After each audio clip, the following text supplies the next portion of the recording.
Assalamualaikum warahmatullahi wabarakatuh. Innal hamdalillah nahmaduhu wa nasta'inuhu wa nastahdihi wa nastaghfiruh wa na'udzu billah min syururi anfusina wa min sayyiati a'malina may yahdihillahu fala mudilla lahu wa may yudlil falan tajida lahu waliyyan mursyida. Asyhadu an la ilaha illallah wahdahu la syarika lah wa asyhadu anna Muhammadan abduhu wa rasuluh. Allahumma salli wa sallim wa barik wa an'im ala rasulina wa imamina wa qudwatina wa murabbina wa sayyidina Muhammadin. Allahumma salli wa sallim wa barik alaihi wa ala alihi wa ashabihi wa man tabi'ahu bi ihsan ila yaumiddin. Subhanaka la ilma lana illa ma 'allamtana innaka antal alimul hakim. Rabbana hab lana min azwajina wa dhurriyyatina qurrata a'yun waj'alna lil muttaqina imama. Allahumma ja'alna muqimis shalah wa min dhurriyyatina Rabbana wa taqabbal du'a. Amma ba'd. Bapak Ibu dirahmati Allah, sebuah kehormatan saya ada di sini.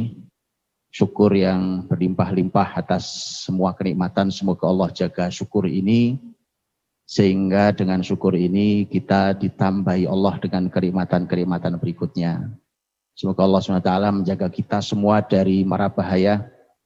Allah segera hilangkan wabah ini dan kita akan bisa kembali hidup dalam kenyamanan, dalam kebahagiaan, sehingga bisa beramal soleh maksimal. Sebelumnya tentu saya salam takzim buat Bapak Kepala Dinas Pendidikan Kota Depok, Bapak Tamrin. Hafizallahu ta'ala, mudah-mudahan Allah kuatkan beliau dan seluruh pejabat pendidikan di Kota Depok untuk mengampu jabatan ini dan menghasilkan generasi-generasi peradaban Islam yang mulia. Dan selamat untuk Kota Depok yang baru saja memilih pemimpinnya. Semoga Allah pun memberikan kekuatan kepada para pemimpin di Kota Depok ini. Karena bahkan dulu seorang ahli ilmu mengatakan, kalau saya tahu ada satu doa saya yang pasti dikabulkan Allah, pasti akan saya berikan pada pemimpin. Karena kalau pemimpin baik, maka baik seluruh masyarakatnya. Jadi kalau saya tahu Pak, saya sayangnya nggak tahu saya. Kalau tahu saya kasih juga doa ini untuk pemimpin. Tapi tidak masalah, siapa tahu doa ini Allah dengarkan, Allah kabulkan, bahwa semoga Allah SWT memberikan taufik, memberikan kekuatan dan hidayahnya kepada para pemimpin di kota ini. Bapak Ibu yang dirahmati Allah, sedikit berbahagia, salam khusus saya untuk seluruh guru, untuk seluruh pendidik, seluruh tim pendidik yang ada di Kota Depok, yang hari ini ada di SMP 2 Depok ini, ataupun secara virtual, yang Masya Allah dihadiri dengan antusias dari Pak UTK SMP, SMA, SMK, yang juga semoga Allah Subhanahu wa Ta'ala memberikan pahala yang agung dan berlimpah-limpah untuk para pendidik kebaikan. Ada satu hadis Nabi yang saya sering jadikan sebagai penyemangat saya kalau sedang lelah, Pak. Karena saya juga guru, saya juga ngajar. Saya ini nyantri sampai hari ini warga Depok sesungguhnya, Pak. Jadi saya nyantri ya di Depok, tadi Ustaz Duna sampaikan. Nyantri saya di Depok. Dulu sekolah ini SMP Al-Qolam. Dulu bukan SMP itu, Pak. Dulu nggak ada SD, nggak ada SMP di situ. Dulu pesantren, di situ saya dulu nyantri. Itu dulu pesantren, nggak ada SD, nggak ada SMP, dulu hanya ada TK dan pesantren. Di situ dulu saya nyantri selama 3 tahun. Kemudian hari ini pun ternyata takdir saya ternyata balik ke Kota Depok lagi. Jadi sejak 2011 saya ada di Kota Depok. Jadi saya ini juga warga numpang hidup di Depok. Jadi karena saya juga guru dan saya juga mengajar, maka kalau lelah saya punya hadis hiburan sebagai seorang guru. Rasul Shallallahu Alaihi Wasallam bersabda, Nabi SAW menyampaikan tentang keutamaan para guru itu. Innallaha wa malaikatahu yusalluna ala muallimin nasal khair hatta al-hitan fil bahr wan namlatu fi juhriha. Sesungguhnya Allah, malaikatnya bersolawat. Bayangkan kita disuruh solawat ke siapa? Ke Rasul SAW. Ternyata malah Allah dan Rasulnya bersolawat kepada muallimin nasal khair, kepada semua pengajar kebaikan untuk seluruh masyarakatnya. Guru-guru kebaikan ini, guru-guru yang mengajarkan kebaikan ini mendapatkan sholawat khusus dari Allah dan Rasulnya. Bukan hanya Allah dan Rasulnya. Kata Nabi Muhammad, hattal hitan fil bahr. Sampai ikan yang di lautan itu ikut bersolawat untuk para guru. Wan namlatu fi juhriha, bahkan semut yang ada di lubang itu semua bersolawat untuk para guru. Saya kalau sudah sedang lelah mungkin agak sakit kepala, pusing, ngantuk gitu ya. Itu hadis membangunkan saya. Nah, siapa tahu itu saya sampaikan membangunkan ibu bapak ibu kalau lelah mendidik anak-anak, mudah-mudahan. Satu lagi sebagai penyemangat, Pak, ini syair luar biasa, luar biasa. Penyair ini seorang penyair besar dari Mesir, namanya Ahmad Syauqi, rahimahullah taala. Beliau membuat syair cukup panjang tentang guru. Saya menukilkan 2 bait pertamanya. Beliau mengatakan, kum lil muallimi waffihi tabjila, kadal muallimu ayyakuna rasula, a'alimta ashrafa au ajalla minalladhi yabni wa yunshi'u anfusan wa uqula. Kata beliau, berdiri kalian. Berdiri dan berikan penghormatan kepada semua guru. Karena guru itu nyaris menjadi rasul. Kalimatnya luar biasa, Pak. Karena warasatul anbiya. Betul ya? Berdiri kalian, berikan penghargaan pada semua guru karena guru itu nyaris menjadi rasul. Apakah kalian pernah melihat ada yang lebih agung dan lebih mulia dibandingkan mereka yang mampu membangun dan menumbuhkan jiwa dan akal? Itu kerjaan guru. Gak ada yang lebih dari itu. Sekarang mau kita bandingkan. Jembatan, jalan, ini pekerjaan mulia. Semua, angkut sampah pekerjaan mulia. Tapi mana yang lebih mulia? Ini kalau buat punya perbandingan. Dibandingkan dengan yang membangun manusia. Oh jelas. Itu jelas. Maka dari itu yang paling berhak mendapatkan penghargaan paling tinggi di peradaban Islam adalah para guru.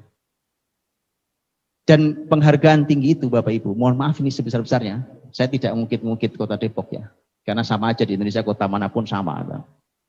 Sebelumnya saya takzim lagi ke Pak Kepala Dinas. Karena mohon maaf Pak, kadang-kadang saya kalau ceramah gini nih, ya kan, itu Kepala Dinasnya minta izin pergi Pak. Ini beliau ada di sini, itu luar biasa itu. Ya kan, orang lain suruh dengar Pak Kepala Dinasnya sibuk pergi. Saya mohon maaf nih Pak, saya kan orang apa adanya Pak. Ya. Karena walaupun saya warga Depok, saya orang belak-belakan Jawa Timuran Pak. Jadi ya kan. Ta'zim Pak Tamrin, jazakallahu khair Pak Tamrin. Jadi ketika manusia ini dibangun sebagai unsur paling penting di peradaban, dan siapapun yang mendidik manusia maka tentu menjadi orang-orang paling mulia. Dan itulah kenapa guru itu mendapat penghargaan paling tinggi di peradaban Islam Pak. Bukti peradaban tinggi ini Pak, bukti penghargaan tinggi dalam Islam. Silahkan buka Bapak Ibu, saat Islam masih besar di peradabannya, cek, saya minta cek, semua yang bekerja, cek di peradaban Islam. Apa ada datanya? Ada, saya punya datanya. Di peradaban Islam, sepanjang 1000 tahun itu, cek siapa, ini tentu di bawah raja ya Pak, kalau raja itu yang buat putusannya, atau di bawah sultan. Cek siapa yang bekerja dengan gaji paling tinggi. Jawabannya adalah guru. Boleh saya bunyikan hari ini? Cek siapa yang penghasilannya paling besar hari ini. Guru? Bukan guru Pak, guru itu pertanyaan, itu ada tanda tanya. Kalau guru itu titik, kan ini ada guru bahasa Indonesia. Kalau guru, nah itu pertanyaan Pak Tamrin. Gini, kita bicara dengan cara sangat fair. Dan ini tercatat di peradaban Islam dengan sangat detail. Kalau ingin tahu kita ada di peradaban tinggi atau peradaban rendah, gampang. Peradaban Islam sudah pernah mencatat dari timur sampai barat, utara sampai selatan, 1000 tahun lebih. Boleh deh, Anda cek kota negeri mana yang sentuh peradaban Islam, saya tunjukkan bagaimana data peradabannya. Yang itu, Bapak Ibu dirahmati Allah, selalu Islam akan membesarkan peradaban semulia-mulianya, setinggi-tingginya, sesejahtera-sejahteranya, seadil-adilnya, sepanjang ilmu masih dijunjung tinggi. Dan dia akan jatuh, apa sebabnya? Sepanjang dunia hiburan dibesar-besarkan. Saya ringkaskan nih Pak untuk peradaban Islam tuh, kalau pengen tahu. Kenapa? Nggak aneh itu. Karena yang pertama kali Allah perdengarkan di telinga Rasulnya adalah Iqra, baca. Nggak ada peradaban Islam, peradaban hiburan tuh nggak ada Pak. Bapak Ibu akan heran, para ilmuwan-ilmuwan besar itu kalau ditanya, Anda tuh kerjaannya baca buku dari buku ke buku, dari perpustakaan ke perpustakaan, dari pulpen ke pulpen, dari kertas ke kertas. Pertanyaannya hiburan Anda apa? Mereka akan tunjukkan buku lagi hiburannya. Mulai itu kalimat para ilmuwan Islam dari dulu sampai hari ini. Dia bilang ini hiburan saya. Hah? Buku lagi. Karena kita hiburannya receh, Pak.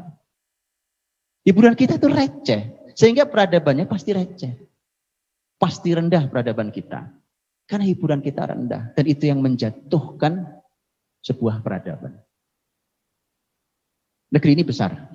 Dan negeri ini pernah besar. Saya beberapa hari lalu ya kan bertemu dengan sekumpulan peneliti sejarah Indonesia, Pak. Mereka menghasilkan tulisan-tulisan dan bahkan ada buku yang sudah menjelang cetak. Dan mereka masih terus meneliti. Dan hari ini mereka sedang berkumpul di Tapanuli, Sumatera Utara. Dan sampai hari ini penelitian mereka yang panjang terhadap seluruh benda-benda dan yang ditemukan dan segala macam itu mengubah sejarah Indonesia, betulan.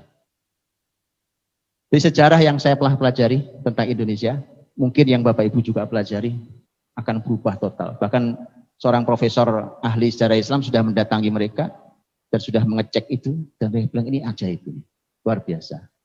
Sebenarnya kalau buat saya nggak ajaib, nggak aneh, nggak biasa aja. Kenapa biasa? Karena kita tidak jujur dengan sejarah kita.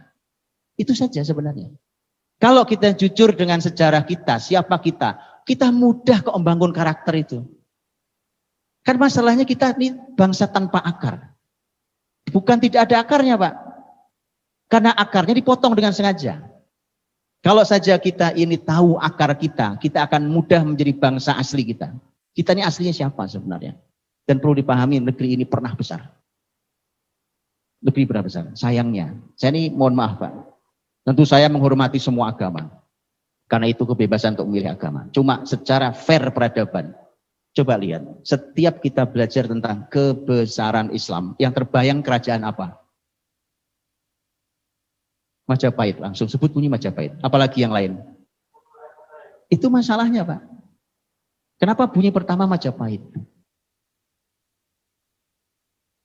Sampai hari ini Majapahit itu belum ditemukan Pak, di mana istananya, betul tidak? Tanyakan kepada Pak ahli sejarah, betul Pak? Sampai sekarang belum ditemukan di mana istananya. Jadi Trowulan itu Pak, itu tidak ditemukan sampai hari di mana? Kalau dia kerajaan ditemukan. Kemudian akhirnya coba dianalisa, oh mungkin itu kerajaan begini, oh mungkin begini, mungkin begitu. Oke, terlepas dari itu, pertanyaan saya, kalau yang besar dibesarkan adalah kerajaan Majapahit, mestinya kita hari ini dominasi agamanya bukan Islam. Tapi nyatanya sampai di Trowulan saja, sampai di Trowulan. Pergilah ke Borobudur, Pak. Ceklah di sekitar masyarakat Borobudur itu. Apa agama mereka? Makanya ada masalah. Yuk kita jujur dengan sejarah kita. Kalau hari ini Muslim, berapa persen jumlah Muslim sekarang saya tidak tahu nih. 87% kah berapa itu ya? Tidak mungkin bangsa yang mendominasi negeri ini tidak punya peradaban besar. Bahkan kita sebut Samudra Pasai pun kita tidak tahu Samudra Pasai ngapain. Samudra Pasai ngapain itu kita tidak tahu. Saya Bapak Ibu, saya punya dokumentasi sampai surat menyurat antara Kesultanan Islam Aceh itu dengan Turki Utsmani. Itu satu bundel sendiri itu surat menyurat apa? Saya punya datanya. Saya punya undang-undang yang dibuat oleh Sultan Aceh Undang-undang negara, Pak. Luar biasa. Nggak ada Indonesia nggak punya hari ini kayak gitu. Mohon maaf, Pak. Dengan jujur saya katakan Indonesia nggak punya. Saya punya itu. Saya punya itu. Kalau mau saya bacakan, saya bacakan. Sebagainya saya ingat. Tuh. Dan luar biasa. Ada mau bicara apa? Bicara hari ini kan toleransi. Saya tunjukkan, Pak. Toleransi paling dahsyat. Tapi toleransi yang berwibawa. Di dalam undang-undang itu. Dahsyat. Kenapa? Itu kebesaran Islam. Gitu ya? Baik. Jadi, Bapak Ibu dirahmati Allah. Maka kalau saya bicara tentang cara Nabi mendidik karakter, gitu ya, itu saya kok rasanya kalau saya langsung bicara cara Nabi didik karakter 1, 2, 3, 4, 5 itu sih sudah gini Pak. Saya tidak ingin itu karena nampaknya itu sudah disampaikan oleh banyak ahli ilmu kita, oleh banyak ustadz masyayikh kita, oleh banyak syekh, oleh banyak kiai. Ini perubahannya masih perlu perubahan. Gini, nampaknya ini jangan-jangan bukan salah obat Pak ini. Ini karena belum diketahui penyakitnya di mana sebenarnya. Kayak orang sakit Pak. Orang sakit ini kan. Kenapa Bu datang? Saya flu Pak. Atau saya sakit kepala. Kasih obat sakit kepala. Balik lagi sekian hari. Enakan. Tapi sakit lagi kasih obat lagi kepalanya. Gak sembuh-sembuh Pak. Karena kita belum tahu akar masalahnya. Saya sakit perut Pak. Oke. Kasih obat sakit perut. Hilang sebentar sakit lagi. Masalah dikasih lagi gak sembuh juga. Disuntik gak sembuh juga. Gitu ya? Ada ya orang itu kan macam-macam. Dianalisa, oh ini sakitnya ini, dikasih, nggak sembuh-sembuh juga. Nampaknya ternyata memang kita nampaknya salah menganalisa penyakitnya. Nah saya ingin menyampaikan itu dulu. Jadi ketika bicara cara Nabi mendidik karakter, itu nanti kita lihat. Itu sebenarnya Pak. Karena itu sebenarnya jauh lebih mudah, karena kita sudah kenal, karena kita Muslim. Tapi saya ingin sampaikan dulu, Bapak Ibu dirahmati Allah. Ya, sebelum nanti kita bicara, karena gini, kadang-kadang kalau kita bicara tentang Islam, itu yang dibayangkan hanya muslimin. Padahal kita semua selama ini selalu mengatakan Islam itu rahmatan, itu lil alamin, bukan rahmatan lil muslimin. Tapi kalau sudah bicara konsep, kita dianggap Islam itu sempit, Pak. Oh ini cocoknya untuk Muslim saja, Pak. Ini kan negeri ini kan beragam, Bhinneka Tunggal Ika. Pak itu. Berarti kita nggak ngakui ayat rahmatan lil alamin itu. Jadi selama ini itu cuma di ujung bibir, tidak ada di hati. Kata alamin itu, Pak, bahkan bukan hanya manusia. Kata alam itu artinya bukan hanya manusia. Bukan hanya manusia. Dan itu kalau diterapkan syariat ini, itu semua bersyukur. Pohon-pohon, dedaunan, batu, semua bersyukur. Mereka mendapat kasih sayangnya Islam ini. Nah, cuma tadi karena kita selalu memahami bahwa kalau bicara Islam berarti sempit khusus buat muslimin. Itu salahnya kita. Enggak salah mereka, enggak. Kita muslimin yang tidak menyadari bahwa Islam ini rahmatan lil alamin. Jadi jangan cuma diteriakkan lah, ya kan? Rahmatan lil alamin. Ini Islam ini harus. Kemudian terjemahnya kemana-mana, Pak. Kalau rahmatan lil alamin, izinkan Islam bicara dengan Muslim. Izinkan Islam bicara dengan Kristen. Izinkan Islam bicara dengan Hindu, Buddha, dengan Konghucu. Izinkan Islam bicara dengan pohon, batu, burung, semua. Kalau Islam betul rahmatan lil alamin, jangan batasi kami. Kalau Anda masih yakin ini, kalau masih yakin rahmatan lil alamin. Kalau sudah nggak yakin ya ini masalah berbeda. Karena itu, kalau sekarang saya bicara cara Nabi mendidik karakter, yakinlah bahwa itu tidak hanya cocok bagi muslimin. Itu maksud saya. Kok bisa gitu? Ya, nanti kita lihat nanti. Tapi itu nanti. Saya bagi waktu saya kan, setengah jam lagi saya. Muqaddimah setengah jam. Perlu kita lihat dulu Pak. Saya ingin ringkaskan perjalanan kurang lebih anggaplah kurang lebih sekitar 400 tahun Pak. Ini perjalanan 400 saya ringkaskan dalam beberapa kalimat supaya kita tahu di mana sumber masalah kita sebenarnya hari ini. Kenapa generasi jadi kayak sekarang ini? Ya kan, kok begini ya? Kok begini ya gitu. Kadang-kadang nggak usah pakai ukuran agama Bapak Ibu. Pakai ukuran ketimuran saja kita ini jatuh. Betul enggak? Gini wis, nggak usah bicara akhlak, bicara sopan santun. Ayo coba, ya kan, di usia para ayah, para bunda ini, ya kan, dengan yang sangat mengerti sopan santun zaman dahulu. Itu lihat anak sekarang agak kaget-kaget tuh. Gak usah tolok ukur agama deh, tolok ukur adat saja. Itu kita masalah. Makanya saya pernah dialog Pak dengan teman-teman dari arah Sumatera sana. Dari mulai Aceh ke atas terus ke bawah ya. Waktu bicara tentang budaya. Jadi kembali menghidupkan budaya Indonesia. Itu Bapak Ibu tahu tidak? Teman-teman Sumatera itu semangatnya luar biasa. Menghidupkan budaya. Tahu nggak artinya kalau orang Sumatera menghidupkan budaya gimana? Menghidupkan budaya, itu orang Sumatera semangat Pak. Gimana tidak? Gimana tidak? Yang besar di Sumatera itu adalah Islam. Kami siap hidupkan budaya kembali. Tapi izinkan kami hidupkan budaya betulan. Ini budaya kami. Jangan budaya itu terjemahannya juga terserah kita. Kalau betul kita siap hidupkan budaya Indonesia, kami siap. Itu teman-teman Sumatera Pak.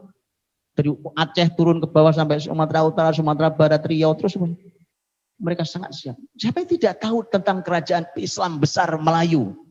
Siapa yang tidak kenal Samudra Pasai dengan seluruh kerajaannya? Siapa yang tidak kenal dengan berbagai macam kerajaan Islam dari utara sampai selatan Sumatera? Makanya mereka semangat. Ayo, siap. Tapi betulan yang jujur ya, kami siapkan itu. Tadi saya bilang Pak, Aceh punya undang-undang, bukan undang sekarang ya. Undang-undang zaman dahulu mereka pasti ada sampai sekarang. Masih tercatat sampai sekarang. Gitu. Jadi, nah ini yang yuk kita kenali diri kita supaya nanti kita tahu di sini nampaknya masalahnya. Kalau tahu masalahnya kan gampang toh Pak. Kamu kenapa? Sakit perut. Itu dicek, walah ya kan. Ini cuma makan cabai 30, itu aja masalahnya. Kurangilah dikit, ya kan. Jadi kalau tahu masalahnya, kamu tuh gak kuat. Usus kamu, lambung kamu tuh punya masalah. Kau makan kayak gini pedesnya umpamanya. Jadi tahu masalah. Saya ringkaskan ya Pak. Ini ringkas saja saya kasih perjalanan supaya kita tahu kita itu sebenarnya siapa hari ini. Ini perjalanan panjang peradaban. Saya ringkaskan 400 tahun dalam 4 menit mudah-mudahan. Dari 1 menit 100 tahun. Luar biasa toh. Iya Bapak Ibu, begini.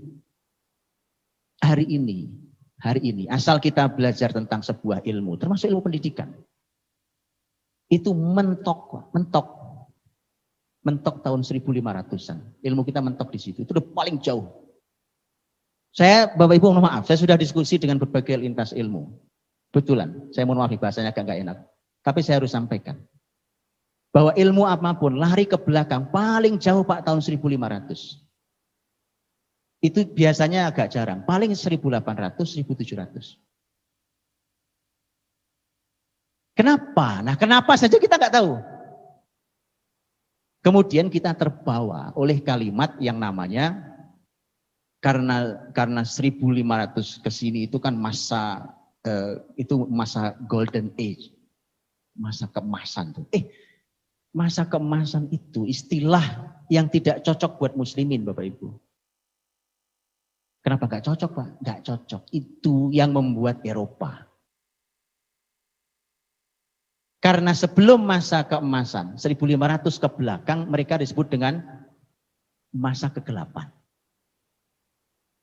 Coba tanya di Islam, itu Islam masa gelap atau masa apa Pak? Itu lagi terang-terangnya peradaban Islam Pak. Jadi kita disuruh mengakui bahwa masa itu gelap kayak mereka. Itu lagi terang-terangnya peradaban Islam. Eropa lagi belajar ngeja satu huruf Pak. Abatasa. Kok abatasa? Iya. Mereka belajarnya kemana? Belajar ke Andalus Pak. Spanyol, Portugal, Prancis Selatan, masuk ke Sisilia, sekarang punya Italia. Mereka belajar di situ. Dan mereka mengeja dengan abatasa itu. Abatasa mereka belajar dan segala macam ilmu mereka bawa ke Eropa. Bacalah itu dulu.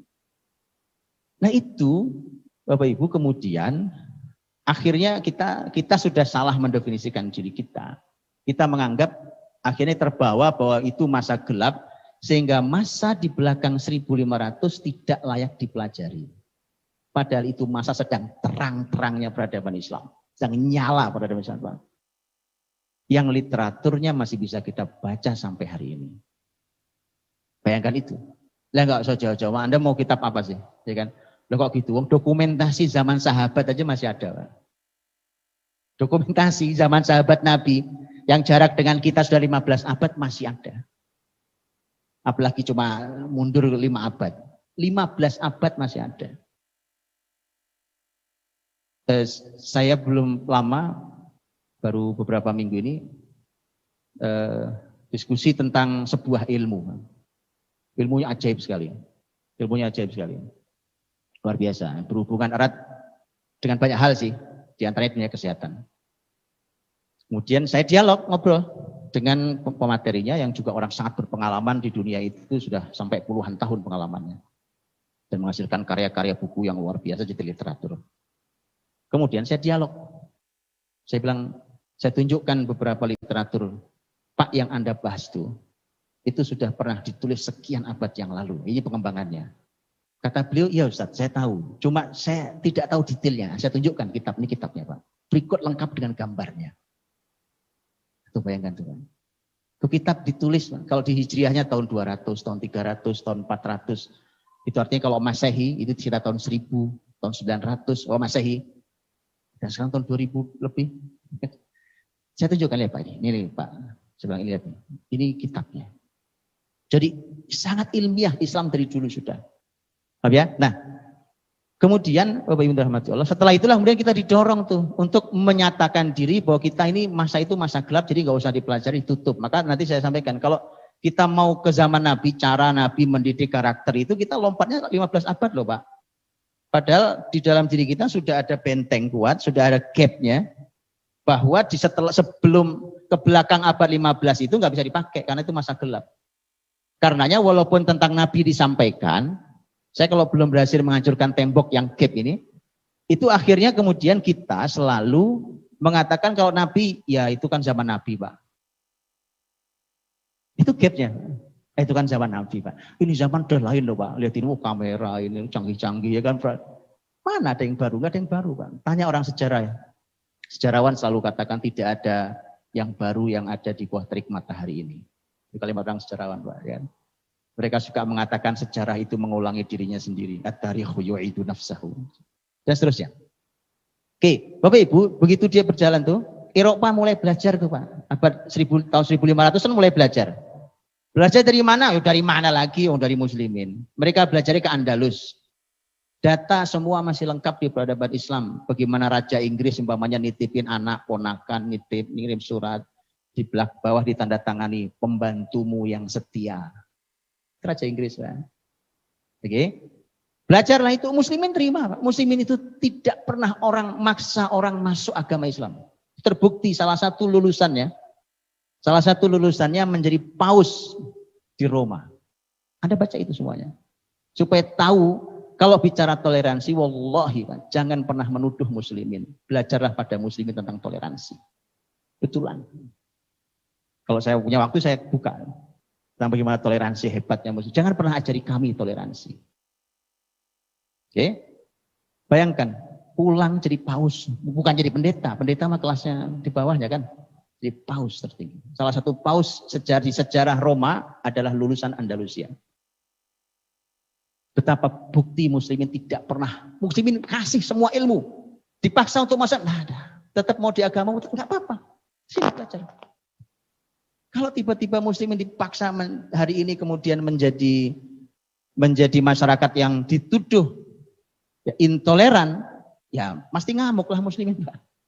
Karena muslimin itu sejarahnya seindah itu. Yuk belajar sejarah lagi. Nanti kalau saya tunjukkan siapa yang intoleran, Anda akan kaget lagi. Yang bicara bukan saya, bicara data sejarah dan bisa dibuka sampai hari. Baik. Itu setelah itu kemudian Eropa mulai belajar banyak ilmu Pak. Bangkit belajar ilmu dan kemudian setelah itu mereka seiring dengan itu musliminnya jatuh tuh. Musliminnya mulai tadi. Jadi orang Eropa senang buku, muslimin senang nyanyi. Nah itu bedanya Pak. Tadinya mereka, mohon maaf sebesarnya. Orang Eropa nggak ngerti cara buang air Pak.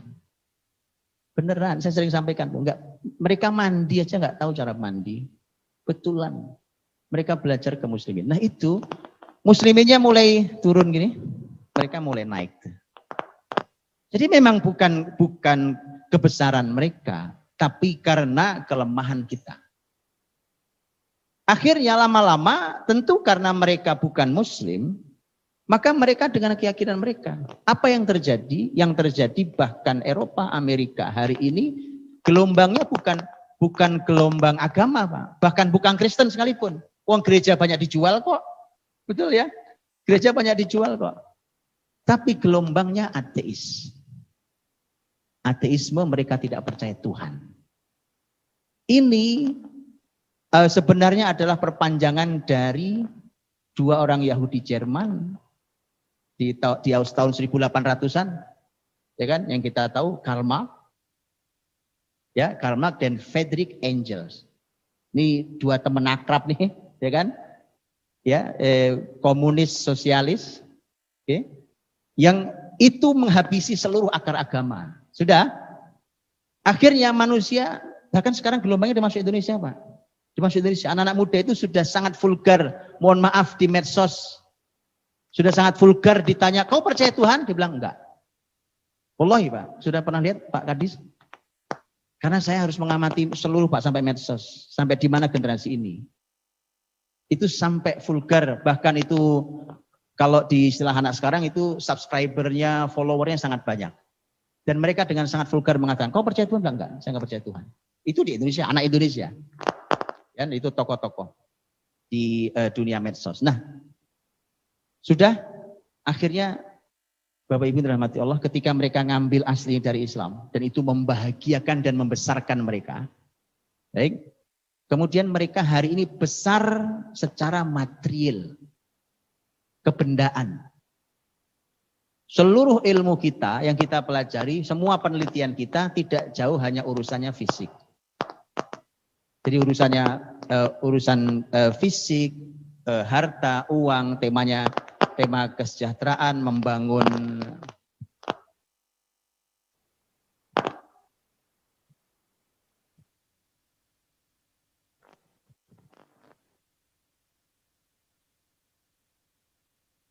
jadi urusannya urusan fisik akhirnya Pak. Kenapa? Karena tentu mereka menghindari ruh. Karena Islam yang waktu mereka ambil dari Islam itu lengkap. Lengkap, semua ilmu mesti ada tema Tuhan. Kalau Islam tema Allah. Ada tema kitab suci, mesti ada ayat. Bapak Ibu belajar matematika saja ada ayatnya. Al-Khwarizmi umpamanya, Az-Zahrawi yang diakui bahkan oleh mereka juga sebagai pakar bedah. Yang menemukan sekian banyak alat bedah itu. Abul Qasim Az-Zahrawi, orang Andalus juga. Mereka tidak akan pernah lepas dari tema ayat, tema ketuhanan, tema roh. Kenapa? Itu muslim. Nah, itu semua dibersihkan. Yang tersisa tinggal kalau bicara kedokteran, ya anggota tubuh ini. Kalau bicara arsitektur, ya bangunan ini. Padahal kalau dalam Islam, bangunan itu punya roh, Pak. Jadi kenapa ini dilubangi, kenapa ini begini, itu semua ada aturan rohnya dalam Islam.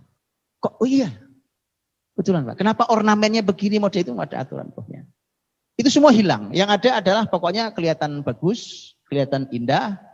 Dan begitu yang muncul peradaban fisik, kebendaan, apa yang terjadi Pak? Kita kehilangan roh.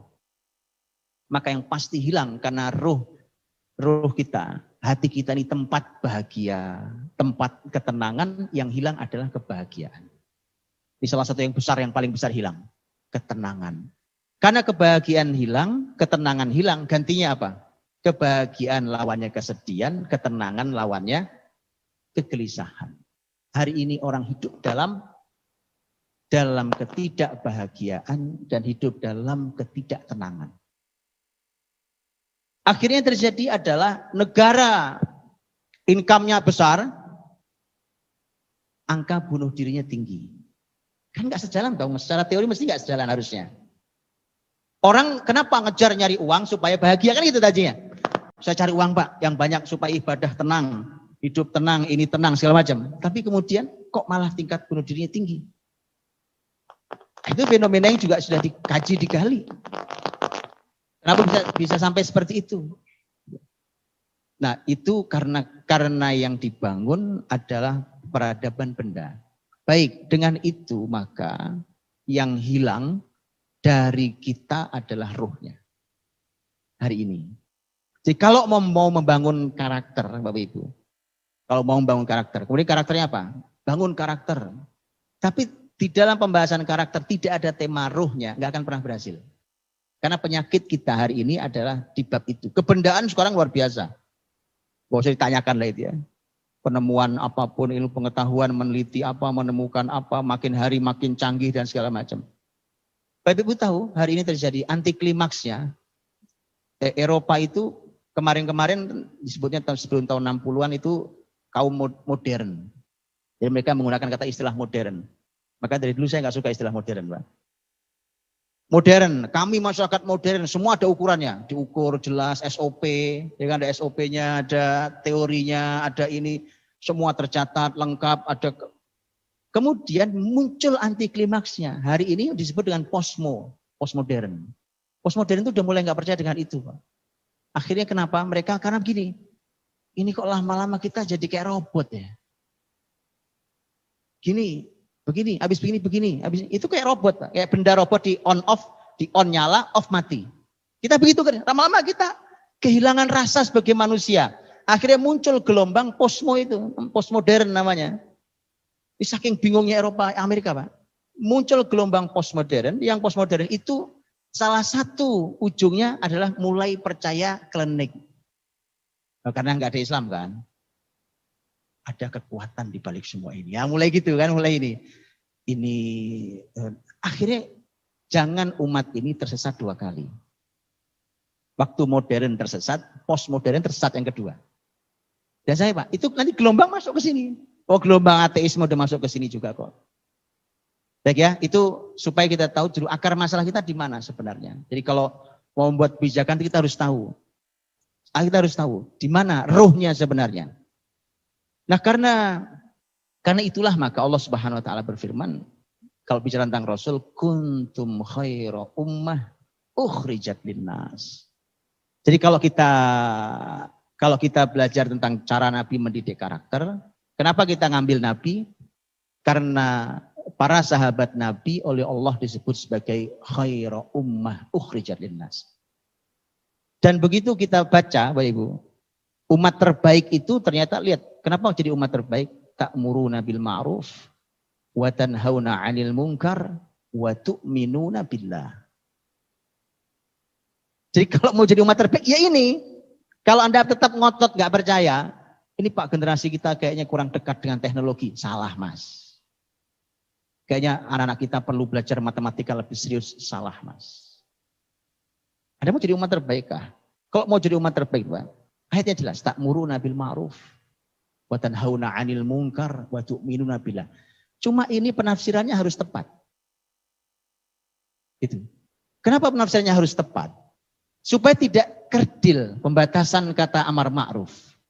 Supaya tidak kerdil pembatasan makna nahi mungkar. Supaya tidak kerdil makna tentang keimanan. Yuk kita buka Pak sekarang. Supaya kita tahu tuh. Amar ma'ruf, nahi mungkar, iman. Supaya nanti kita tahu. Karena kalau kita bangun sekali lagi. Dibangun masalah apa nih? Masalah teknologi Pak, Bu. Gini. Saya ceritakan lah ya, saya ketemu juga dengan banyak sekali ahli teknologi, ya, berbagai bidang teknologi. Saya tidak sebut nama karena agak-agak masalah. Pak. Umpamanya teknologi apa yang canggih? Nuklir. Ya, nuklir. Saya pernah jumpa Pak dengan orang tinggi di negeri ini yang nuklir. Beliau seorang pakar nuklir, beliau juga pejabat di situ. Dialog ngobrol sama saya, beliau sampaikan sebenarnya Ustadz, di negeri ini tuh sudah ada cukup ahli nuklir. Kita bisa buat nuklir lagi seperti yang di Serpong itu. Waktu itu ngobrol di Serpong itu Pak. Saya diajak masuk sampai lihat nuklir Indonesia punya Pak. Saya lihat langsung, oh nuklir itu kayak gini tuh. Iya. Dengan prosedur yang rumit masuk ke dalam ya kan. Oh ini tuh nuklir tuh. Jadi kalau Bapak Ibu belum lihat nuklir ya lihat dulu lah. Indonesia punya nuklir tuh Pak. Jadi kalau lakotrollah terjadi sesuatu bahaya itu. Dia bilang kita punya tenaga-tenaga ahli yang cukup untuk membuat begini lagi. Tapi tidak bisa Ustaz. Saya bilang loh kenapa kok bisa? Kalau dimanfaat kenapa nggak bisa? Nggak bisa. Karena keran ada yang megang. Nah, dijelaskan lah itu, saya nggak jelaskan di sini, dijelaskan. Ilmiah sekali Pak penjelasannya. Apa artinya? Anda mau mengejar teknologi, mau mentok di mana? Ada mentoknya Pak. Ada mentoknya itu. Ada hal yang tidak akan disampaikan ke muslimin, berbeda dengan muslimin dulu ketika mengajari mereka, tidak ada yang ditutupi, sehingga mereka bangkit seperti muslimin. Itu bedanya. Makanya kalau itu yang dikejar, yakinlah Anda tidak akan pernah bisa mengejar. Itu aja masalahnya. Makanya Allah menyampaikan, kalau mau menjadi khaira ummah, seperti dahulu generasi Islam, zaman sahabat dan seterusnya, itu ta'muruna bil ma'ruf wa tanhauna 'anil munkar wa tu'minuna billah. Coba lihat ta'muruna bil ma'ruf. Coba lihat ta'murun itu artinya kalian memerintahkan. Al ma'ruf artinya kebaikan. Ta'muruna bil ma'ruf artinya jadi semua hal bentuk kebaikan itu harus terjadi sesama kita untuk saling perintah, Pak. Saya perintahkan Bapak Ibu perintahkan saya. Jadi saling interaksi yang baik untuk saling mengajari kebaikan. Apa saja yang ma'ruf, kita harus saling menebarkan itu. Contoh gini, pokoknya, ya ma'ruf, sholat juga ma'ruf. Puasa sunnah ma'ruf, puasa wajib ma'ruf, sedekah ma'ruf. Penelitian ilmiah ma'ruf. Anda mau meneliti ilmu apapun, yang manfaat itu ma'ruf. Itu harus saling dorong di antara kita. Makanya para ulama Islam, para ulama fikih mengatakan gini, Pak. Sayang ya, ini dulu saya pernah dengarkan dari seorang ahli fikih, seorang dokter fikih. Beliau mengatakan sayangnya hari ini para ustadz ini kalau ngasih contoh masih contoh klasik. Apa contoh fardu kifayah? Ya kan? Jawabannya sholat jenazah. Benar, enggak salah, harus disebutkan. Karena itu dalam kitab fikih dan itu benar. Dan harus disampaikan karena itu tulisan ulama-ulama mulia. Cuma hadirkan itu supaya generasi kita sadar. Belajar fikih itu belajar kehidupan hari ini. Itu enggak pernah dapat rasanya. Kenapa tidak Anda katakan, tidak Anda tambahi bahwa siapa di sini yang belajar mesin itu fardu kifayah. Siapa yang belajar IT itu fardu kifayah. Siapa yang belajar kesehatan itu fardu kifayah. Orang berangkat belajar semangatnya menjalankan fardu kifayah. Ya, bukan sekolah semangatnya nyari sertifikat terus dapat kerja, ya makanya hasilnya rendah. Betul ya? Kalau berangkat semangatnya menjalankan fardu kifayah sebagai seorang muslim, atau melihat semangat berlipat-lipat. Itu. Makanya ta'muruna bil ma'ruf. Jadi pokoknya semua hal yang ma'ruf yang kita lakukan itu, apapun yang ma'ruf, kalau fardu kifayah pasti ma'ruf lah. Namanya posisinya sunnah aja enggak Pak. Kalau sunnah itu di bawahnya lagi kan. Bahkan dia fardu, dia kewajiban. Jadi penting mendorong mengawali segala sesuatu dengan niat yang benar itu yang paling penting. Sekolah nih anak TK, PAUD, SD, SMP apa terus sampai ke atas, sampai kuliah, sampai S3. Tanyakan dulu deh niatnya apa. Kamu ngapain ke sini gitu. Saya Pak, mohon maaf saya punya teman nih dokter Pak. Kuliahnya dulu di luar negeri ya. Dokter spesialis, dokter bedah saraf. Gitu. Itu dosen beliau di salah satu kampus negeri. Itu sama mahasiswanya galak Pak. Itu pernah cerita langsung ke saya. Jadi beliau nyopirin saya di kota beliau. Dan berdua itu beliau banyak ngobrol. Beliau cerita ke saya. Suatu hari Ustadz saya ngajar di kelas mahasiswa saya, kelas kedokteran. Saya tanya, kalian ngapain masuk kedokteran? Satu kelas, suruh ngomong satu-satu. Wah bahasanya indah semua Pak. Ini demi menolong sesama, demi kemanusiaan. Ini supaya kita bisa manfaat untuk orang lain dan segala macam. Kemudian dia berkata begini, saya katakan Ustadz, kalian semua pembohong. Kalian tidak jujur. Kalian kesini hanya berharap bisa punya uang jadi orang kaya di kemudian hari. Bukan saya loh Pak, itu Pak dosen itu. Pak Dokter ya Pak, spesialis bedah saraf itu, nggak sembarang orang ya. Itu luar biasa. Karena beliau peduli. Beliau peduli. Ini bukan masalah kebendaan uang tadi itu. Jadi mulai dari niatnya. Jadi Bapak Ibu memang sering-sering ya. Memang harus sering-sering kita memperbaiki niat itu. Ya, tadi Pak Kadis menyampaikan ke kita tentang kita guru ini teladan. Jadi kalau mau bicara karakter ya kita mulai dari kita, kita ini teladan. Ya. Nah, Bapak Ibu dirahmati Allah SWT. Jadi ta'muruna bil ma'ruf gitu. Dengan seluruh makna ma'ruf. Sama wa tanhauna 'anil munkar juga sama, segala bentuk kemungkaran. Bapak Ibu, kemungkaran itu bukan cuma judi, zina, mabuk, bukan cuma itu.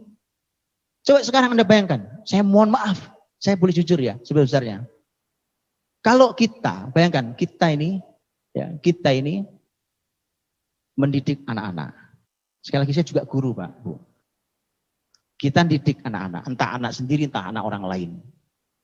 Kita bicara tentang akhlak, umpamanya. Anak-anak, orang hidup itu harus jujur. Itu kan mulia. Dan jujur itu bahasa umum. Bukan cuma Islam saja kan yang jujur. Semua agama, bahkan yang tidak punya agama pengen jujur. Oke? Kita harus jujur, ya jujur. Itu diajarkan sangat mulia oleh para guru-guru yang mulia dari mulai dia masuk sekolah. Saya bilang, bagaimana ceritanya akhir tahun ditutup dengan kecurangan nasional? Terus mau bentuk karakter apa kita? Ujian nasional. Dibuatlah apa namanya itu, saya pernah nanya ke guru-guru itu. Tim sukses. Supaya nilainya bagus-bagus. Kalau itu masih ada Pak, mustahil kita bisa mendidik karakter anak-anak murid. Mustahil, justru kita menutup pendidikan kita dengan su'ul khotimah. Jadi yang kita bangun SMP 3 tahun, SD 6 tahun, SMA 3 tahun, itu penutupnya adalah kebohongan nasional dan itu artinya kita runtuhkan semua kebaikan yang telah kita bangun bertahun-tahun lamanya. Jadi kalau hasilnya nanti koruptor, jangan nangis Pak. Memang kita guru yang ngajari. Bahwa bohong itu memang kita bisa sistemkan. Jadi kebohongan sistemik itu memang biasa. Itu loh Pak. Makanya Bapak Ibu dirahmati Allah, Quran. Kalau kita mau bicara tentang Rasul, nanti saya sering sarankan. Ada banyak buku para ulama Islam yang mengajarkan tentang pendidikan Rasul. Bagaimana Nabi mendidik. Itu nomor 1 Pak Bu. Nomor 1. Jadi sebelum cara Nabi ngajar. 1, 2, 3 sekian puluh banyaknya. Itu nomor 1 mesti keteladanan. Mesti Pak. Buka buku apapun. Pasti keteladanan. Kenapa? Karena dalam Islam tidak bisa mengajarkan sesuatu. Tidak bisa menanam sesuatu, tidak bisa mengubah tanpa kita yang lebih dulu berubah. Itu kaidah Islam banget. Allah berfirman, "Atamuruna an-nasa bil birri wa tansawna anfusakum wa antum tatluna al-kitab afala ta'qilun." Apa kalian ini ngajari orang lain kebaikan, terus kalian lupa diri sendiri? Ayatnya jelas banget ya. Kalian ngajari orang lain kebaikan, kalian lupa diri sendiri. Padahal kalian baca kitab, akalmu kemana? Afala ta'qilun, itu artinya kamu punya otak gak sih? Itu bahasa saya. Kalau bahasa ayat, afala ta'qilun. Kamu punya akal gak sih? Terus kita berharap generasi berkarakter yang gak bisa. Gak bisa. Mustahil itu. Jangan berharap daripada sakit hati, ya kan? Kalau mau mengajarkan kejujuran, maka kita orang yang pertama jujur. Itu kenapa, terima kasih Ustazah tadi dibacakan dengan suara yang luar biasa indah. Tadi Quran kita nikmati diantaranya dengan suara. Ayat dibacakan itu, saya tidak tahu kenapa Ustazah milih 2 surat itu. 1 surat Al-Isra, 2 surat Al-Ahzab, ini surat luar biasa. Beliau menuntun saya pada tema besar ini. Karena di antara ayat tadi itu ada 2 ayat yang itu betul-betul bicara tentang tema besar ini. Yang surat Al-Isra bicara tentang inna hadzal qur'ana yahdi lillati hiya aqwamu wa yubasyshirul mu'minina alladziina ya'maluna ash-shalihati anna lahum ajran kabira. Yang satu lagi ayat yang kita kenal, laqad kana lakum fi Rasulillahi uswatun hasanah liman kana yarjullaha wal yawmal akhir wa dzakarallaha katsira. Yang satu ingin menyampaikan bahwa Quran ini memberikan petunjuk jalan yang lebih lurus dan memberikan kabar gembira kepada orang beriman beramal soleh bahwa mereka mendapatkan pahala yang besar.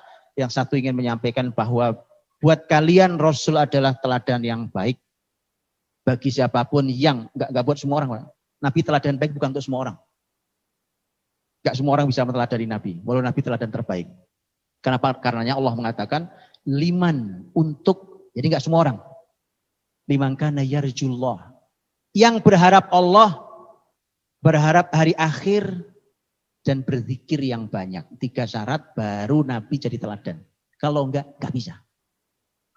Itu Allah batasi, Allah yang batasi, bukan saya. Allah batasi itu. Jadi mau kita setiap maulid kita sampaikan tentang sirah nabawiyah. Sepanjang kita tidak membangun 3 hal ini, yang kita sampaikan tidak akan mengubah kehidupan kita. Yarjullah, berharap Allah. Wal yaumal akhir, hari akhir. Wa dzakarallaha katsira, zikir yang banyak. Baru Nabi itu bekerja dalam kehidupan kita.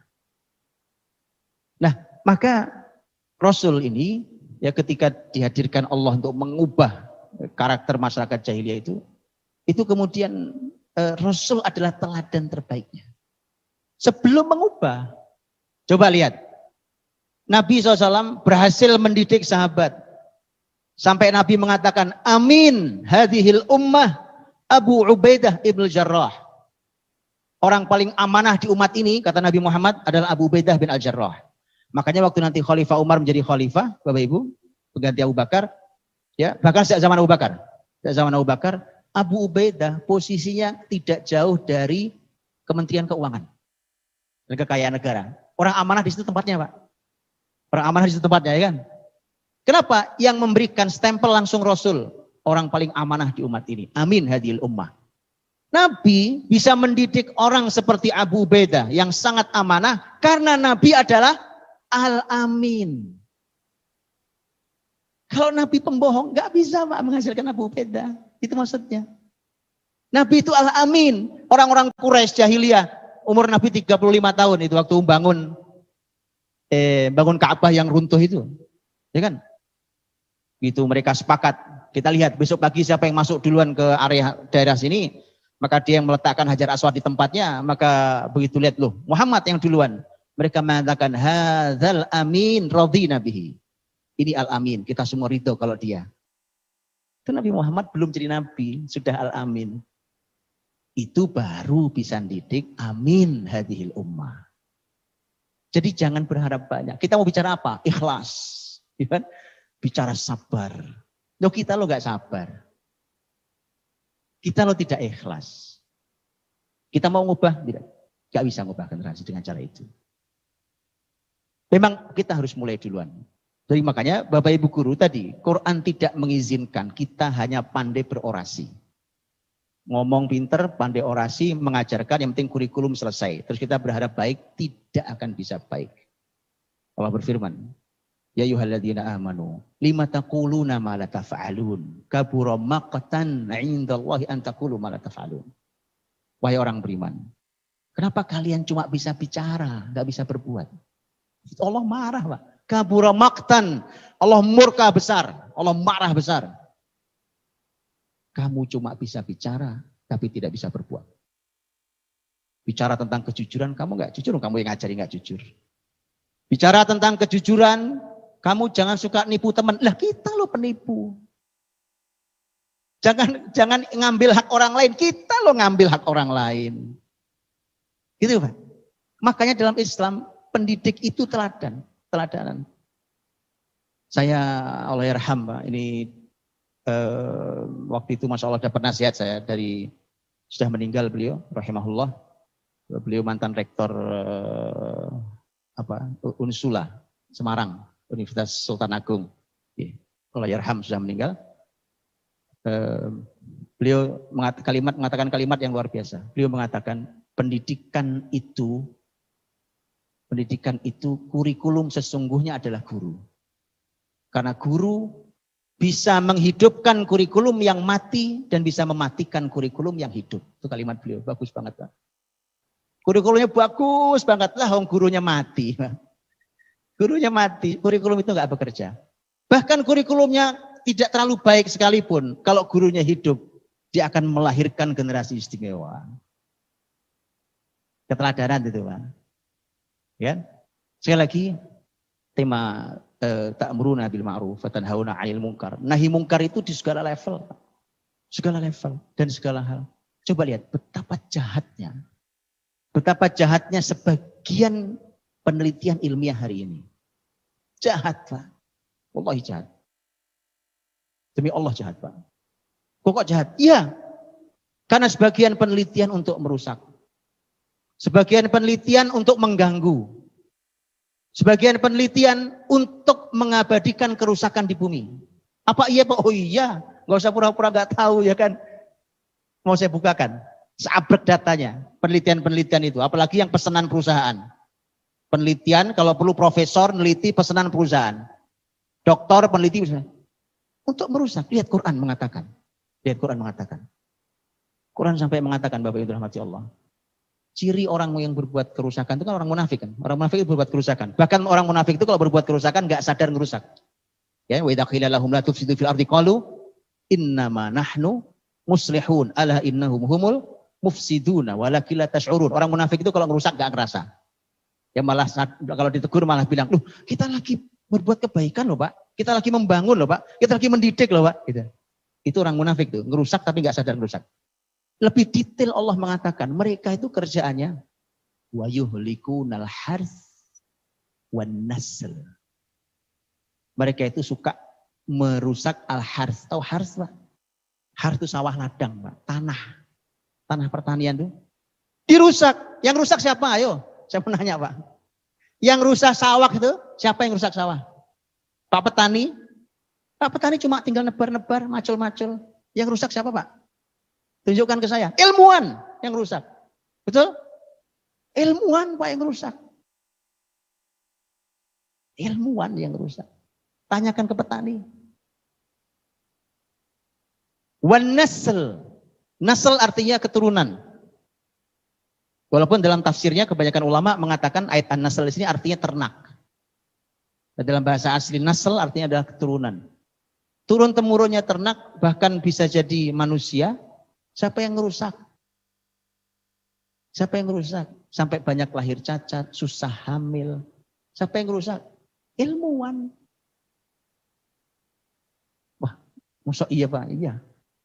Nanti ada kapan-kapan kita bicara kan. Ilmuwan, Pak, yang rusak semua itu. Itu kemungkaran. Kalau kemungkaran, muslimin bahkan tidak boleh diam. Kenapa? Wa tanhauna 'anil munkar. Ilmuwan-ilmuwan Islam itu harus mencegah itu. Ilmu pengetahuan, kita lawan ilmu pengetahuan. Bukan gitu. Ya kan? Kebijakan rusak, kita lawan kebijakan dengan kebijakan yang tepat, yang benar. Dan seterusnya. Nah, wa tu'minuna billah. Berimanlah itu pada Allah SWT. Beriman pada Allah SWT. Wah, itu bicara iman tuh Bapak Ibu rahmati Allah, Masya Allah. Kata Nabi SAW, al-imanu bid'un wa sittuna syu'bah. Dalam riwayat al-imanu bid'un wa sab'una syu'bah. Kata Nabi, iman itu 60-an cabang. Atau 70-an cabang. Wa a'laha kalimatul la ilaha illallah. Yang paling tinggi kalimat la ilaha illallah. Ya. Wa adnaha imatatul adha 'anit thariq. Yang paling bawah menyingkirkan sesuatu yang menyakitkan di jalan. Dicek aja, Pak. SD, TK, SD, SMP, SMA, sekuliah. Itu ada beling pecahan kaca, apa paku di jalan. Lewat. Kok dilewati, nggak diambil, disingkirkan? Alah. Iman paling bawah aja belum dapat. Karena menyingkirkan sesuatu yang menyakitkan dari jalan adalah iman paling rendah. Ya kalau udah paling rendah kan udah nggak ada lagi bawahnya. Gitu loh, itu tolak ukur generasi. Menumbuhkan itu tolak ukur, itu bukan cuma sekedar diceramahi kan. Betul ya? Jadi gampang sekarang. Kalau mau ngukur nih ini SMP 2 nih. Kalau ukur gampang. Coba aja kalau ukur gampang. Coba ada hal yang sengaja diuji, ya kan? Lihat, santri menyingkirkan nggak? Coba lihatin. Kok dilewat-lewatin saja nih? Alah. Iman paling rendah pun belum.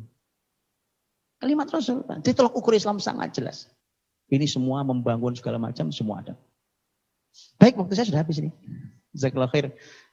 Jadi intinya wabillahi rahmati Allah, saya ingin menyampaikan bahwa kalau kita, saya berikan beberapa kesimpulan. Bahwa generasi khairah ummah, generasi terbaik adalah generasi Nabi dan para sahabat. Itu Nabi sendiri yang katakan.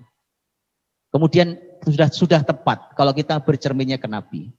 Hanya saja semua perbaikan itu dimulai dari keteladanan. Mustahil mengubah sesuatu tanpa mengubah diri orang yang memperbaikinya.